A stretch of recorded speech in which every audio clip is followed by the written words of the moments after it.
করবো আজকে পাটপাতার বড়া। পাটপাতার বড়া, পাটপাতার ডাল কিন্তু দারুণ লাগে খেতে।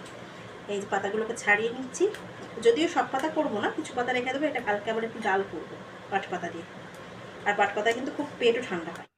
আর রান্নাবান্না বসিয়ে দিয়েছি, করলাম শুক্তো, পাটপাতার বড়া আর করবো তেল পটল। এই ছিল আজকের মেনু।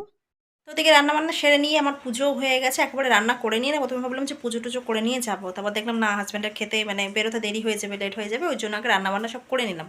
করে নিয়ে এই যে মা লক্ষ্মীর ঘট পাঁচালি পরে সুন্দর মতো মাকে পুজো দিয়ে, সব ঠাকুরের পুজো দিয়ে কমপ্লিট। আর এদিকে এই যে পাটপাতার বড়াটা করছি, বাকি তো সব হয়ে গেছে, দুটো দুটো করেই করছি, তাহলে কি অল্প তেলে হয়ে যায়। এই যে আমার আর ছেলেরটা এটা। আর রান্নাবান্না এখানে কমপ্লিট। তেল পটল শুক্তো পাটপাতার বড়া, আর গতকাল না একটু গিলেমেটে করেছিলাম, সেটাও রয়ে গেছে।